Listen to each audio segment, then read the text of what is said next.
तो अगर मैं आपको ये बोलूँ यहाँ पे कि एक मैं यहाँ पे जैसे कि प्रिंट में लिया, ठीक है, योर इंडेक्स रिजल्ट इज, तो यहाँ पे सिंपल मैं क्या करूँगा, ए तो मेरा है ही है, और ए के बाद मैं क्या करता हूँ, लेट से कि यहाँ से मैं कर दिया 5, और यहाँ पे मैं क्या करूँगा, जस्ट 2 डॉट वाले आपके सिंबल आपको देखने के लिए मिलेंगे इस तरह से, और यहाँ पे मैं कर दूंगा 10। ये क्या हुआ मतलब, तो जो आप फर्स्ट वैल्यू यूज कर रहे हो, तो फर्स्ट वैल्यू बेसिक आपको स्टार्ट बताता है, और जो आपका सेकंड वाला टर्म है वो आपको क्या बताता है, एंड बताता है कि कहाँ पे ये एंड होने वाला है। यानी फर्स्ट इंडेक्स जो आपका आपने यहाँ पे मेंशन किया है वो आपका स्टार्टिंग एड्रेस है, और जो आपने सेकंड वाले पे मेंशन किया है वो आपका क्या है, लास्ट इंडेक्स है। यानी यहाँ पे क्या होगा, ये 5 से रन होना स्टार्ट होगा, 5 से वैल्यू दिखाएगा, और कहाँ तक दिखाएगा, 10 तक दिखाएगा। रन करके देखता हूँ क्या होता है। यार अपने पास प्रोग्राम है, अपने पास आउटपुट है, तो चलो मैं इसे रन करता हूँ। ऐसे रन करता हूँ, रन किया तो आ गया your index result is Ronik. वाह क्या नेम आया है, रोनिक, दिस इज अमेजिंग यार, अच्छा नाम आ रहा है रोनिक। तो 5 से लेकर के 10 तक आया। 5 यहाँ पे क्या है, एक बार काउंट करो, 0 से, ध्यान देना, आप 0 से आपको काउंट करना है। Counting must be start from 0। आप जैसे कि आप डिजिटल इलेक्ट्रॉनिक्स वगैरह पढ़ते हो तो आपको पता है कि जो नंबर होती है वो 0 से स्टार्ट होती है। अगर ऑक्टल नंबर है तो ऑक्टल नंबर का मतलब कहता है 8, है ना, मैक्सिमम कितना होगा, 8 होगा। तो 8 होगा तो कहाँ से होगा, 1 to 8 होगा। बट जब हम बाइनरी में बात करेंगे, ये जब हम ऑक्टल सिस्टम में बात करेंगे तो 0 to 7 होगा, 0 भी इंक्लूड होता है स्टार्टिंग नंबर। चलो 5 काउंट करते हैं, तो 0 1 2 3 4 5। 5 पे क्या है आपका, R है। 10 पे क्या है आपका, 5 हो गया, 6 7 8 9 10। 10 पे क्या है आपका, S है।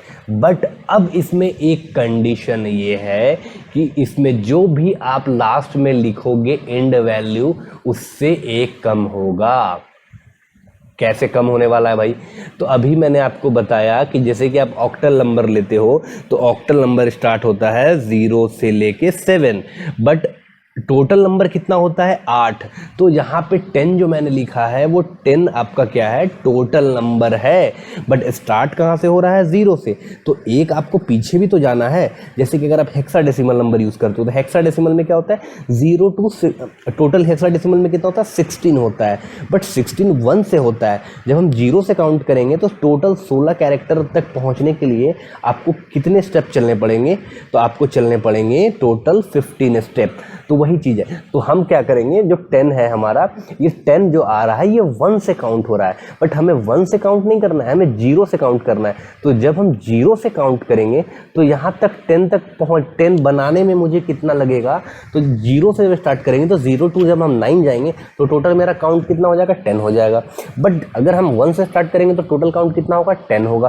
तो हमारा बेसिक सा एम ये कि ये जो हो है वैल्यू 10, ये 10 1 से काउंट हो रहा है वैल्यू, तो इसकी वजह से हम 0 से काउंट करेंगे। जो हमारा कंपाइलर है वो 0 से समझेगा, इसलिए उसने क्या किया, बेसिक R से लेके C तक को ही प्रिंट किया, क्योंकि 0 से जब स्टार्ट करेंगे तो 10th प्लेस पे क्या आने वाला है, C आने वाला है। आप काउंट कर लो, 0 1 2 3 4 5 6 7 8 9, है ना, 9 आया।